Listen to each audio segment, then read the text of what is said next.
Hi everyone, this is Yana Smakula for SimonsSTM.com. Welcome back for another Yippee for Yana episode. In this video, we are doing some simple ink blending with the Simons STM Festive Bough pattern stencils. When I saw this stencil set, I was immediately drawn to it and I couldn't wait to give it a try. Here I have my Simons STM Positively Sticky Matte. This is the 8x8 matte, and I have a sheet of hammermill cardstock. This is cut to 4¼ by 5½ inches. I will trim it down later, but for now, this is the size I'm starting with, as I will be making an A2 card.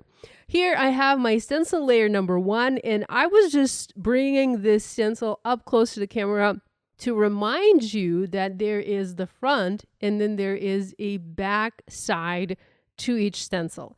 And when you work with layering stencils or building stencils, or whenever you have a set of stencils with multiple stencils in that set, you need to remember to always use either the front or the back side. Otherwise, you're not going to get a good image. Why I'm saying this? Because, well, I did that when I started to film this video. I ink blended the first layer, and then I wanted to align the second layer, and I was like, this is not right. Why is this not working? So just a reminder, take a look at the etchings on your stencils. And by the way, these are etched. So on the stencil in the corner, you will see either the stencil SKU, so the code or the name, and then you might also see in some instances stencil layer number. What I did here is I positioned my stencil, and I also used tape in the corner, and I created sort of like a little corner for myself. I do this whenever I work with layering stencils to make it easier to layer the next layer. I guess that's the right thing to say. Anyhow, I added a little piece of yellow tape. This is the Best Ever Craft tape from Spellbinders in that left bottom corner to create a corner to make it easier to align the next layer of the stencil. And I started ink blending. For my very first layer, I'm using a combination of Perfection and Pine inks from Simons STM. And I'm also using the Simons STM brushes to apply the ink. I first used the large size brush to apply the Perfection ink, and then I used a smaller brush to apply Pine. So I have a little bit of ink blending or shading here. I have a lighter and a darker green. And then I came back to that larger brush and Perfection ink, and I blended or smoothed those colors out. And here's a look at our first layer. Looks fabulous. For the second layer, we have these adorable bows. And by the way, you can even ink blend the bows alone on, on a different background, on a different card. And I kind of think they would look really, really fun. So did you just notice how I was able to easily position this layer without much effort, without much aligning? I simply tucked or place the corner of the stencil in the corner there where I have my Best Ever Craft tape. Super easy. So if you don't yet use this trick, give it a try. It saves a ton of time when working with layering stencils. So next I'm using red, and I have cranberry, and I just applied this ink using my large Simons STM brush. And I'm also bringing in some brick color, which is the slightly darker red, to again have a little bit of a color variation. Have a little bit of shading there. I don't want to have just one flat layer, one flat color. I want there to be a little bit of the lighter color and a darker color. Coming back to my large blending brush with the cranberry ink, going to smooth it all out, and let's go ahead and remove this stencil. And oh my goodness, doesn't that look beautiful? It's just amazing.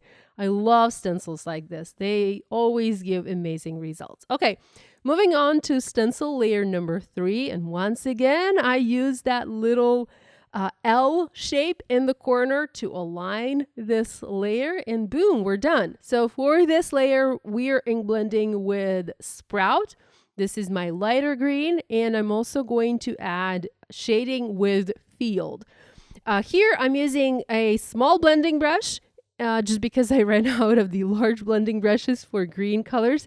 And I'm also going to come in with a detail blending brush to add that darker field color.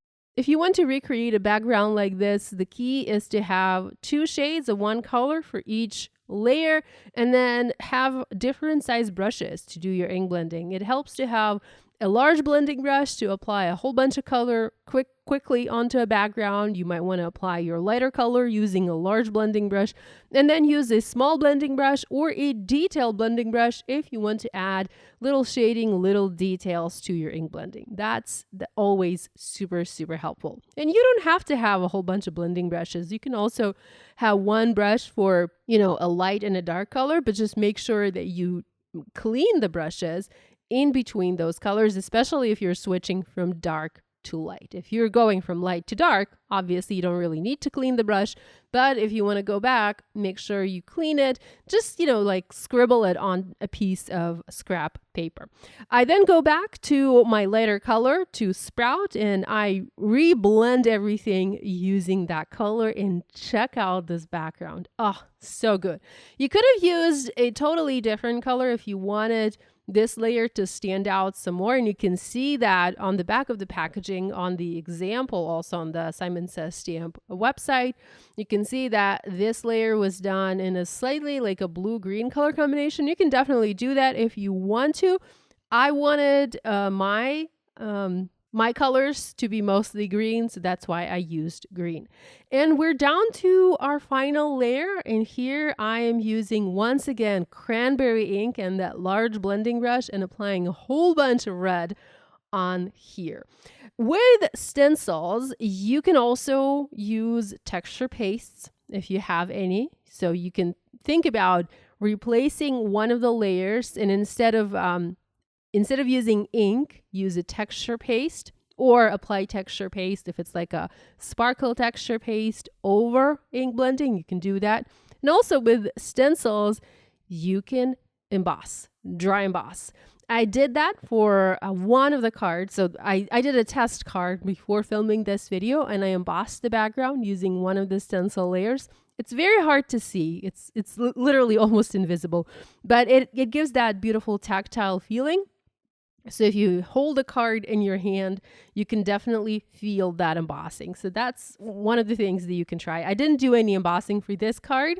I did slightly different things, and I'll show you those in just a second. So my next step is I want to add some stamping over this image. And for that, I'm using the white Christmas text background stamp from Simon Says Stamp, and I have Fawn positively saturated ink, and I'm stamping the text over my ink blended background. You probably can't see it, or if you can see very little. It's very faint stamping. And that's exactly how I want it. I don't want the text to overpower my ink blended background. I just want there to be a hint of stamping in the background, just like a little bit, just a suggestion of something extra happening in the background. And here's a look at this background, ink blended and stamped, and I just love it. I'm next going to use my paper trimmer and trim this to size. So at the beginning of this video, I said that I was working with a 4 1/4 by 5 1/2 inch panel, and I'm actually going to trim this to 3 3/4 by 5 inch panel. The other card, the panel on that card is 4 inches by 5 1/4 inches. And you can trim it down even more if you want a smaller panel, and if you want a larger white border on your finished card. I will be foam mounting this onto an A2 card base, a white card base, to have a nice white border on my card. So if you want to do that, and if you want to have a wider border, you might want to trim this down even more, but I quite like this particular size. Okay, with the trimming done, I'm bringing back that same Fawn ink pad, and I have a large blending brush, and I'm going to add ink blending around the edges just to darken those edges a little bit and bring the eye of the viewer to the center of my card. I love how I have those 3 bows in there centered. So this other card here, I did not do any ink blending around the edges, and you can see how different they look. This panel is also one that's slightly larger. It's the 4 by 5 1/4 inch panel. so you can see the two cards, or the two backgrounds rather, side by side. Okay, next we need to add a sentiment because no card is complete without a sentiment. And for that, I'm using a new sentiment stamp from Simon Says Stamp. This is the Making Spirits Bright by Kathy Zilski. Kathy is amazing. I absolutely love the fonts and the style of the sentiments that she does. So of course I wanted to make a card using one of Kathy's sentiments. I stamped the Merry and Bright sentiment in clear embossing ink. That was Simon Says Stamp clear embossing ink onto red cardstock. I treated my paper with an anti-static powder tool before stamping, just to make sure that my heat embossing is going to be nice and neat. I added gold embossing powder over the stamping, and now I'm using my heat tool to melt the powder and set it in place. If you've never done heat embossing, although I'm pretty sure all of you have, but in case you are brand new to this channel and you're brand new to stamping, when you do heat embossing, by the way, that's a fabulous technique, you want to make sure to warm your heat tool away from your paper. So let it run for a few seconds and then bring it to the paper, but move it. So keep it moving. This will help prevent your paper from warping. Your paper is going to warp a little bit no matter what, but if you move the heat tool, it's going to help with the warping. Okay, I next used a paper cloth and I removed the leftover anti-static powder from my paper. You could see that white or milky residue on my paper. You don't want to have that. You want to make sure you remove that. And next, I'm going to add some ink blending. So even though we are working on colored cardstock, so we have red cardstock, I'm going to add a bit more color to this cardstock, a bit more interest by ink blending. I don't want to ink blend the entire thing. I want to ink blend just the bottom half. So I first used the same cranberry ink. I added a little bit of ink blending, and then I came in with brick ink, that slightly darker red, and I added a bit more of that darker red at the bottom. Once again, I used my cloth to remove any ink, especially ink that was sitting on top of the heat embossing. Heat embossing will resist the Simon Says Stamp positively saturated inks, so yay for that. And next I'm using coordinating die, and once again, best over craft tape. I've taped the die in place, and I'm sending that through my die cutting machine. I'm doing that off camera, and voila, we have our sentiment ready. This is going to go onto our card like so. Now, before we add the sentiment onto the card, I die cut another panel, another sentiment outline, like a blank sentiment piece from the same red cardstock, and I'm going to glue the two pieces together. This is something I like to do to add sturdiness and stability to my pieces, especially if I plan to pop them up. And I knew that I was going to foam mount this onto my card.